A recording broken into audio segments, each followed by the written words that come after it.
1960 was the first time the race was televised live, and the BBC deployed 16 cameras to tell the story. As presenter, David Coleman told the country it was a piece of television history. Things were rather chaotic on the outside broadcast.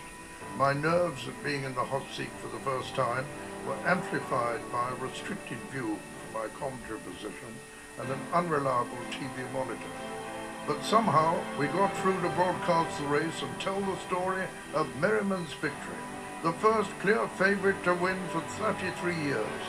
For jockey Jerry Scott, it was quite a feat, having broken his collarbone just a fortnight earlier. 25 yards to run for Merriman as he runs up towards the line with 22-year-old Jerry Scott aboard. Merriman looks certain to win. He's got 10 yards to run to the line, and at the line, Merriman is the winner of the National.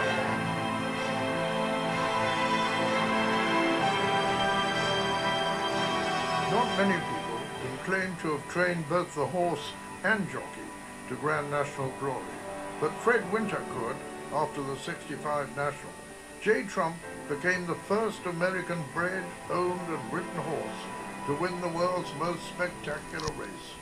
Much of the credit, though, lay with Fred, a giant of the sport, who rode 2 Grand National winners and went on to train 2 more. And a loose horse runs across the fence there, and he's brought down Feeble. Feeble has gone there. Jockey Tommy Smith had been primed for his first, and what would be last, ride round Aintrie's big fences under the tutelage of Fred Winter. It really was quite a finish.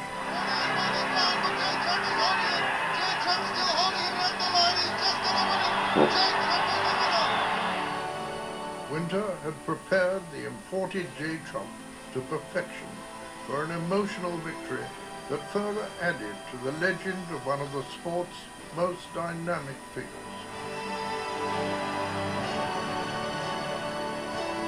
The story of Red Rum is the ultimate fairy tale, a triumph of sheer brilliance over adversity.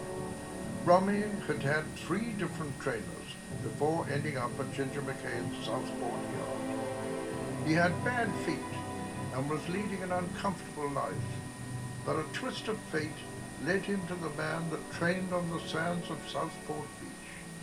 The transformation was remarkable.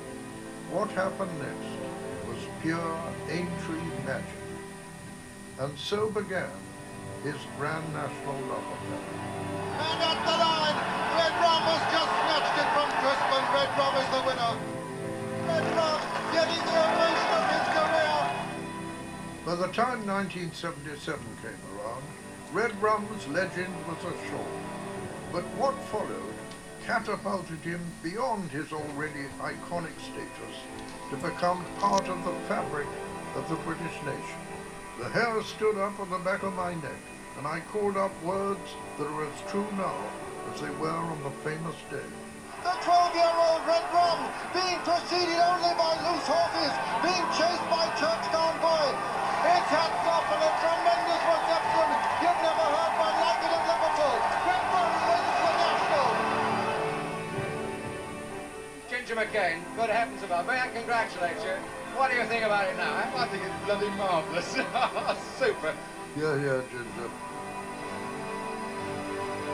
And so to the story of Bob Champion's remarkable recovery from cancer. The lure of the Aintree Spectacular provided the platform for one of the greatest sporting comebacks of all time. Alderney himself mirrored Bob's recovery, coming back from a career-threatening injury for a victory that would have seemed impossible just 1 year earlier. You simply couldn't have written it. And here comes John Thorne, 54-year-old John Thorne, putting in a storming finish. It's Alderney from Spartan Missile. Alderney is going to win it.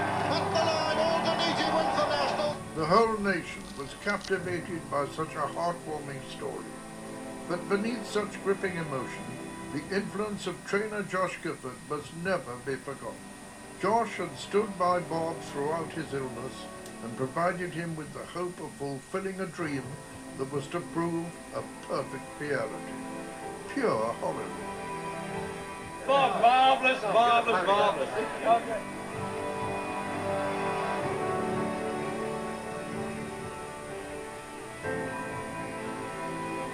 Dick Saunders' victory on Grittar was significant on many levels.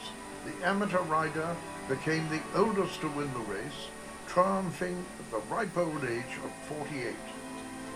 Grittar became the first outright favourite to win for 22 years, but was time running out for the National? Grittar strides into the final furlong and is already being acclaimed as the national hero of 1982. Frank Gilman's Grittar strides up to the line to win it in fantastic style. Grittar's victory fired the imagination of the Aintree aficionados, and that helped to boost the funds set up to secure the future of the race. The victory maintained the phrase, the people's race, a race for both young and old. I had said that I would count up my votes if I won the National, and I'm sticking to it.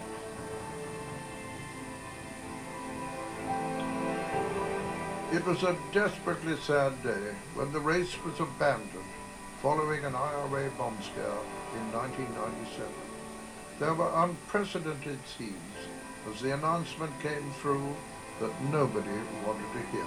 So I just ask everybody here, including you from the BBC, to leave the course and get out onto the public highway immediately. But through adversity, the spirit of the local community shone. Great hospitality was shown to jockeys and the public alike, and the race was rerun 48 hours later on Monday. For me, it brought down the curtain on a lovely long involvement in the event with which it was an honour and privilege to be associated. Lord Gilleen carries the colours of Stanley Clark to victory. Lord Gilleen is the winner of the 1997 National.